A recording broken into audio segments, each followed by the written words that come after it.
Hi, my name's Aaron Espandola, And I'm Linda OJ. and welcome to another episode of the NextGen Business Podcast. Let's go. The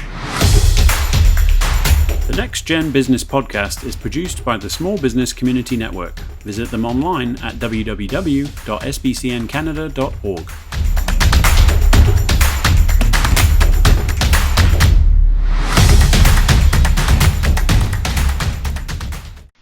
So, Aaron, what have I got today? I've got a glass of wine. Can you see it?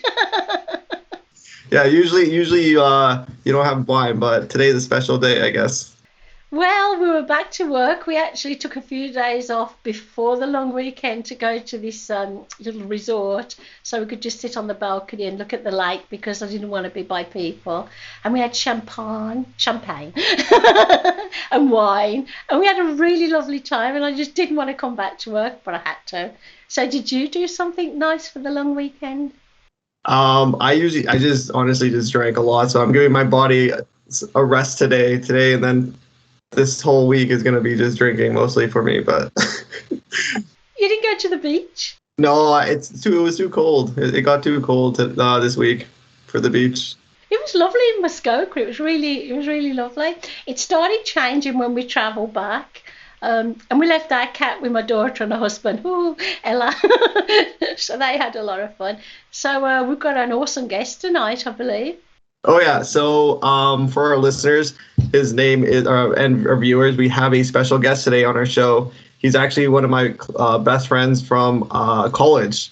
We went in the same program. We both took the Business Administration Management program. His name is Owen Chandler, and I'll pass the floor to him so that he could maybe talk a little bit about himself, and then we could kind of ask him some questions after that. Yeah, so like Aaron said, we went to all 3 years of college together, and you know how that goes when you're going through college and university and what everyone's going through. Like, you know, we were together, every group project together for 3 years and stuck pretty well side by side for all of our courses, had the same, timetables, everything. And then, so we went through all that together. We always worked well together and then graduated, and now we've both gone on our own things. But like, I'm very excited to be here today. Share some, if I have any insight, but share any insight with you guys and have a quick conversation. Thank you. It's lovely to meet you, by the way. First of all, was Aaron a team player when you had to work in groups? This is good for other people because, I haven't attended university or college, and I'm a team player. So did he take on as much as the work as you, or did he try and skive off a lot? No, he took on his equal amount of work. The thing is, when you're working in groups, just like any business or any team in general, right? You want to have people that are good at each individual roles, right? So I was definitely the organizer. Aaron was not the most organized all the time, but he was willing to work hard on every part that he had to get done, and it was always up to our standards, so it all worked out well. Aaron, you are safe. Your reputation does not come out from hiding. Yeah, usually I'm the group member that you just tell me what to do and I'll do it, and then that's pretty much it. Sorry, as Owen said though, when you're in a team at work in the corporate world, everybody has to have a different task, don't they, and a different kind of way of working. So spot on, Owen. Yeah, and so for our listeners that don't know, and I guess Linda doesn't know as well, through college you always talked about having your own car detailing, car wash company that you were working on. How was that, like, managing that with school at the same time? Like, I know you went back to, it was in Exeter, and I know you did it during the summer, but I'm not sure like how that was during the school year. Yeah, so it was tough at times trying to balance, just because I would run the business full time. Like, obviously when we get done school in May or late April, whenever we were done, and then I would run it full time. And when you're running a business, like, you're promoting it and advertising and always meeting with people. And obviously it was a car detailing business, so always working and getting things going. And then every fall I would have, when school came around in September, I would have the huge, it was like I had to basically hit a wall and say, like, now I can only do it one day a week. And I was, still running so much advertisements and stuff because I wanted to run the next summer again. And it was crazy busy and hard to balance. But most people understood that, like, if you just create a relationship with every customer you have, like you just say, like I'm just a college student and I just do this all summer. And then they kind of understand when you're working and when you're not working, and when they have a little bit more of an understanding of, you can't always get them in like the next day. It's maybe a week or 2 or 3 weeks out. Yeah, it's honestly all about building that customer relationship, right? Making sure that they kind of know what you're going through, because I feel like customers are really easygoing and they understand if the person's genuinely just busy, they're not going to be able to do all the work they were able to do before when they had a bit more time. But yeah, I ran around into the same issue during like I think May and then September for mowing, because my school would start too. And then I would have to be like, okay, listen, we're going to bi-weekly now. I can't go every week, and we got to do all that. So yeah, I totally can relate with that. I think Owen has just ticked my boxes and he's only just started talking. So how old were you when you started this business and you were, still at college? I was 16. Well, 16, I think. Yeah, because I was driving, because I would be able, like you're trying to make every dime you can when you're 16. So I would offer people like, I'll come pick up your car at your work. So where I live in Exeter, it's like a small community of 4,000 people. Like it's not very big. So I would say like, I'll come pick up your car from work, free pickup and delivery, and I'll clean it and have it back before you're done work. And that's kind of what I built the business on. And I've kind of changed it now. I don't do any of that just because for insurance reasons and stuff like that, it was just costing way too much to offer that service. So, and like, we're so busy, nonetheless, like it doesn't matter what you do, right? Our schedule is always full. So I kind of just stopped offering that. But yeah, I was 16 doing it in the summers and every day after school.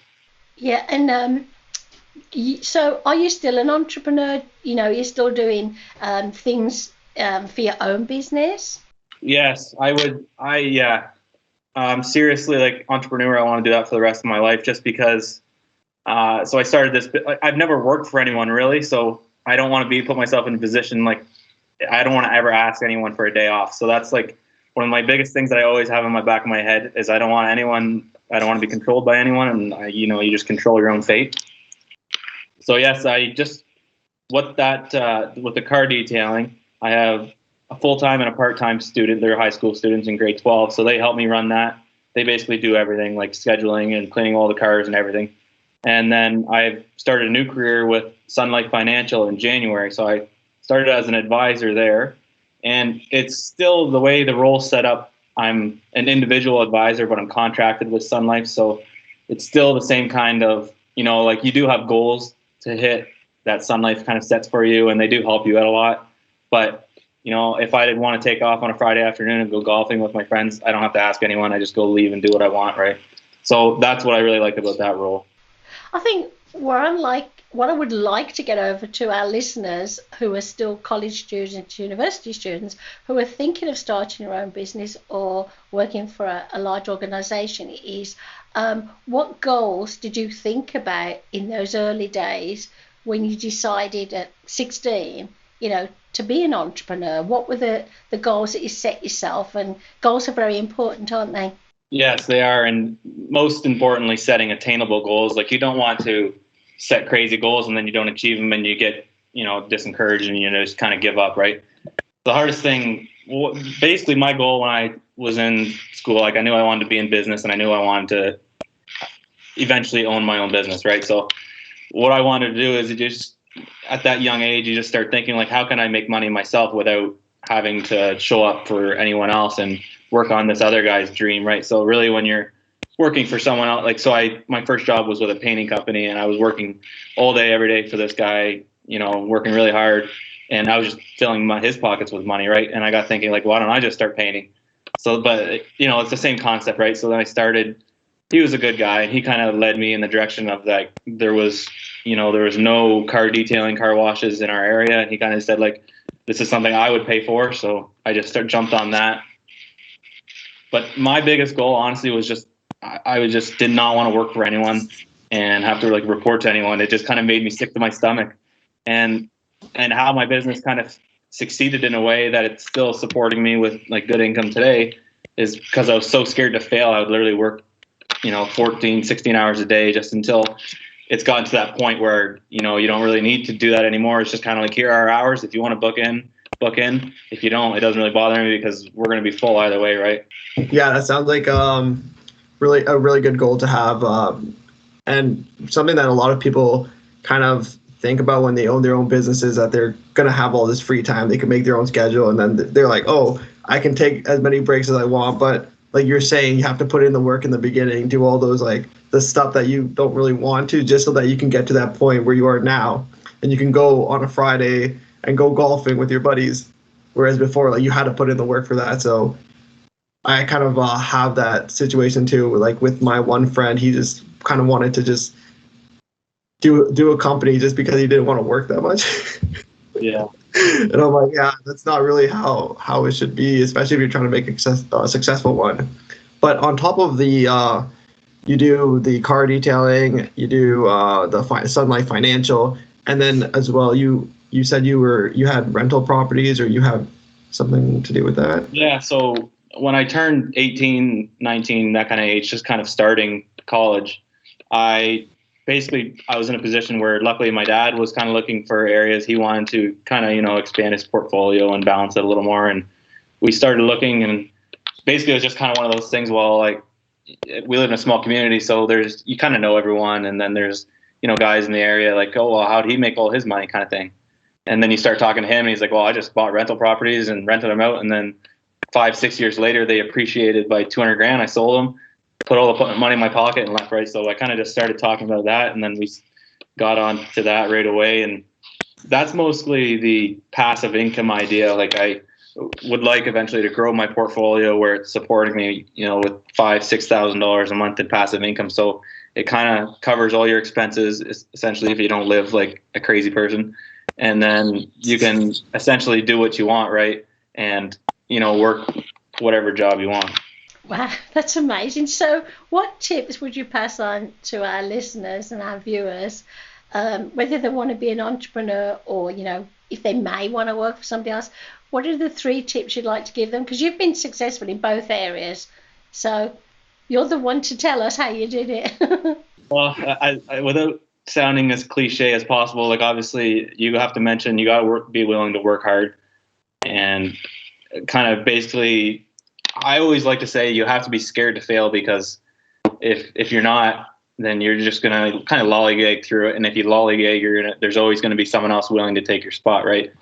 So yeah, definitely work hard, don't lollygag, and kind of just fly by the seat of your pants, right? And one of my favorite sayings, because I'm a crazy organized person. Like, I had to turn my camera this way because my wall behind me is just all sticky notes with like certain clients and stuff like this I got going on, and I'm just brainstorming. But basically, the saying, I'm trying to think of it off the top of my head right now, but I think it's if you fail to plan, you plan to fail, or something like that.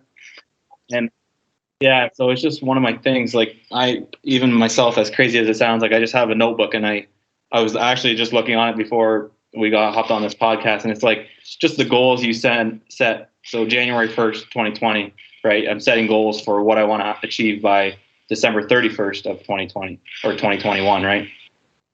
And luckily, it's been good enough year because of hard work and organization that I've already achieved all my goals. So then it comes down to, like, you could literally, if you want to, take your foot off the gas and kind of relax, but I can't do that just because you get scared, right? You don't want someone else to take your position. And that's why the organizing is why Owen and I got along so well, is because I would just be like, just tell me what to do and I will do it. And then he just, with like any assignment that we had, he'd make like 50 documents. Like, it was crazy. I'm like, wow. Yeah. And maybe even if I can throw one more thing in there, would be not being afraid to delegate some tasks. Like, so Aaron kind of knew, like, when we started a group project and in business, like, they're pretty big, and there's a lot of aspects to it. Like, make a plan and then outsource. I always say outsource. So, like, I would say, Aaron, here's this, get this done. I don't want to do it. No one else wants to do it. And he would always have it done. And then he'd also do his own parts and everything like this, right? Someone just has to take the lead, and you have to be able to delegate some tasks. And that was probably the hardest thing when I started the car wash business. Is I was so scared to, like, hire someone, because I had this reputation, because every single vehicle that went through, I was checking it over, and, like, I had a checklist, and I was showing people, like, this is what I really couldn't get clean perfect, but I didn't really charge you extra for the extra time I spent on it, sort of thing. Like, just being honest. And then when I hired people, it was scary at first, but it's honestly worked out really well, just because you have to train them and get them going. But you mentioned advertising. You advertised your businesses. What kind of advertising did you pay for advertising? Was it kind of free advertising you could do on social media? It was strictly, I didn't spend one other than promotional, like flyers and stuff like that. But I would go on all the buy and sell pages. So obviously they've kind of taken it off a little bit. Like they say no advertising, the buy and sell pages on Facebook and stuff like that. And I would just throw out the ads like once a week and, put my number in there, Facebook page. And then now it's gotten to the point where the Facebook page has like 500-600 likes. So it's continuous that, one or two people a day are kind of messaging and saying like, hey, can I get my car in next week or anything like that? But yeah, word of mouth though is honestly the biggest aspect that you have to try to, because people will take someone else, for some reason, they'll take someone else's opinion and they just assume that it's going to work out perfect, right? But it doesn't always. I don't know why people are like that, but if I told Aaron like, oh, go to this guy, he cleans your car really good. Aaron will go to that guy, he cleans his car really good, right? So that was the biggest thing. Like every single car that would go through the shop, we would leave flyers and like 10 business cards, 20 business cards, and then they go stop in at a friend's house or their aunt and uncles or their parents, and they're leaving business cards like, hey, we just got our car washed by this guy and it looks really good, like if you want it done, kind of thing, right? Yeah, definitely the customer recommendations is really good, and that's why a lot of like, I guess, restaurants and stuff and businesses, they have the Google reviews, right? And they have like the star ratings and all that. So yeah, it's really important to make sure that you always treat every customer, I guess, like unique and make sure they have a good experience so that they can recommend you to their friends. Yeah, and I don't know, Aaron, we were in school at this time, but on the Facebook page I have for the car wash stuff, I have, lots of good reviews, like nice people leaving just nice comments. And I have one bad review on that page, and it haunts me to this day that this lady left a review. And I think we were in college when this happened, and I was so mad. I remember because she was just being completely unfair. Like obviously you're gonna run into those people like when you're dealing with the general public. So the reason we started this show is because I'm one of the co-founders of the Small Business Community Network. It's a networking organisation, and it would seem that your generation, you're not into networking the way I was and the way I built my two businesses. And is there a reason for this, that you don't like attending networking events, even if they're in a pub or a bar? Are you shy of other people, do you think, or is it just that you prefer to network in your own way, in a different way? Well, I would probably say social media has ruined it in general, just because it's kind of easier. Obviously, you can sit on your couch and try to network that way, but I myself, with working for Sun Life now as an advisor, I started January 1st, 2021. So, when I developed my plan for you want to expand this business and expand your clientele and reach as many people as possible, I was like, I'm going to go to networking events. Like I'm going to 2-3 networking events a week. I'm going to talk to people, get my name out there, handing out business cards, just in general, meeting people. Obviously, I haven't been able to go to any because of this in person. I've tried a couple Skype ones, but they haven't really worked out very well. And like, I just think through Skype and Zoom and stuff, like nothing comes to fruition when you're just meeting someone randomly. It hasn't really seemed to work out well that way. So I'm definitely excited for in-person to come back.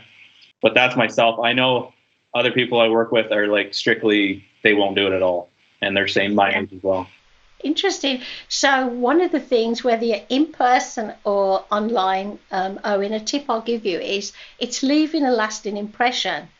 So if we met at, say, one of our events, my events, the SBCN events, in person, like we used to do before COVID, you give me your business card, but we'd have a chat and I'd find out all about you. And I'd suggest we meet for coffee. And then I'd like to think there was something of value or something that was really memorable about you, so that if somebody wanted your kind of, service, your business service, I could pass on to them. And also, a lot of people don't get the idea that you have to be consistent to be memorable.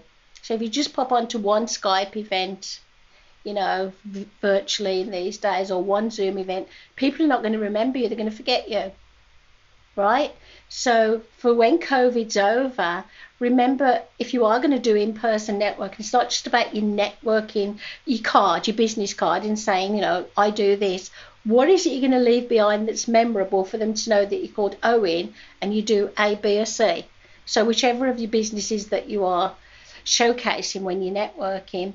And also, what kind of individuals are you trying to, whether it's Sun Life or anything, what kind of people are you going to get for your clients? It can't be everybody. Yeah, so my niche market overall in anything I do, this might sound maybe bad, is I try to target business owners, honestly, just because they have the most money. That's why I do that. And they have the most. Yeah, so when I look at the finance business, I'm looking for the people who have the most money to invest and the most needs as far as life insurance needs.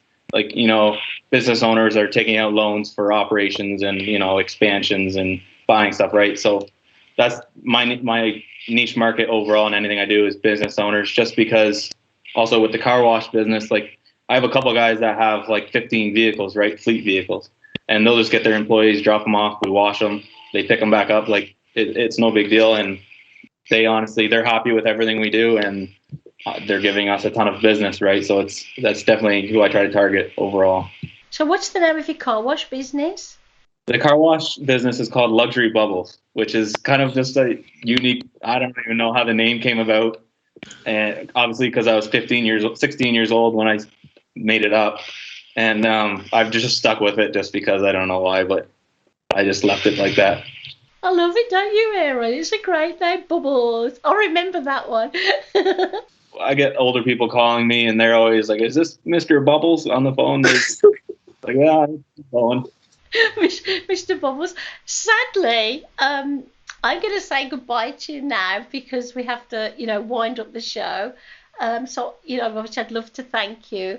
How can people contact you if they want to, find out more about you? So you could look up, if you want to find my Instagram, is just, I think it's just Owen Chandler with 2 R's. And it has links in there. Like I have a link to the car wash page, and then the finance page, and then that's my personal page as well. But yeah, you can always just send me a message if you ever want to have a chat. Like I'm open to networking and anything, right? If you guys, it was a great conversation we had, and it was exciting. And then, I'd like to thank you, Owen, for being on the show today as a guest. And for any of our viewers or listeners, I will be adding his social media handles on the actual episode. So if you just look at the description or caption, it'll probably be there. And you can just click on that and then contact him that way. But yeah, for all of our listeners and viewers, make sure to subscribe to our YouTube channel, NextGen Business Podcast, as well as follow us and give us a like on our Instagram page. And if you want to be a guest, we're always looking for more guests. So just send us a DM on Instagram, or you could even check us out on our website at www.nextgenbusinesspodcast or nextgenbusinesspodcast.com. And there's a form there that you can just fill out, which just lets us schedule you in for an interview. But thank you for coming to our show, Owen. It was nice catching up with you, and have a good day, everyone. Yeah, thanks. Thanks for listening. Check us out at www.nextgenbusinesspodcast.com.